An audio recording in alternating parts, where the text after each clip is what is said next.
স্ত্রী কখন দেনমোহরের টাকা পাবে না, অর্থাৎ মোহরানার যে টাকাটা রয়েছে সেটা কখন স্ত্রী পাবে না।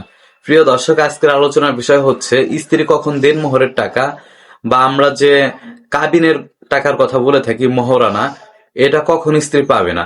স্ত্রী তালাক হয়ে যাওয়ার পরেও স্ত্রী কিন্তু দেনমোহরের টাকা পাবে না, কিন্তু কখন পাবে না এই বিষয়ে আজকে আলোচনা করব। এর আগে বলে নিই, আপনার হাতে সময় না থাকলে ভিডিওটি শেয়ার করে টাইমলাইনে রেখে দিন, কেননা পরবর্তী ফ্রি সময়ে আপনি ভিডিওটি দেখতে পারবেন এবং কি আপনার আত্মীয় স্বজন দেখে আইন সহায়তা পাবে।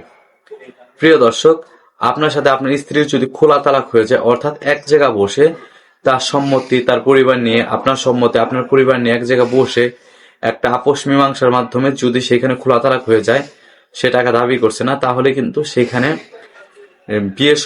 তালাক সম্পূর্ণ হওয়ার পরেও 3 বছর যখন পার হয়ে যাবে, তখন আর স্ত্রী আপনার দেনমোহরের জন্য, অর্থাৎ তার কাবিনের যে টাকাটার জন্য, সেটার জন্য মামলা করতে পারবে না। মামলা করলেও সেটা রেমেডি পাবে না। মূল বিষয় হচ্ছে ওই মেয়ে আপনার সাথে বিবাহ হয়েছিল, যদি কাবিন বা মোহরানা সেটা যদি বাকি থাকে, তাহলে সে আপনার কাছে দাবি করতে পারবে। তবে খোলা তালাক হলে বা যে কোনো ভাবে তালাক হোক না কেন, 3 বছর পর্যন্ত সে দাবি করতে পারবে। তালাক হওয়ার 3 বছর অতিক্রম হয়ে গেলে তখন আর দাবি করতে পারবে না। তো প্রিয় দর্শক, বুঝতে পারছেন যে কখন মোহরানার টাকা পাবে না, অর্থাৎ মোহরানা যে কোনো ভাবেই পাবে।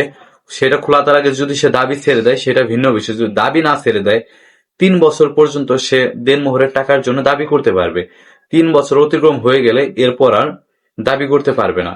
অর্থাৎ এখানে মূল বিষয় হচ্ছে তালাকের পর 3 বছর পার হয়ে গেলে এরপরে সে স্ত্রী আর দেনমোহরের টাকা দাবি করতে পারবে না এবং দাবি করলেও পাবে না। এটাই হচ্ছে মূল মূল বিষয়। প্রিয় দর্শক, আশা করি বুঝতে পারছেন। ধন্যবাদ সকলকে, ভিডিওটি শেয়ার দিয়ে পাশে থাকবেন। আসসালামু আলাইকুম।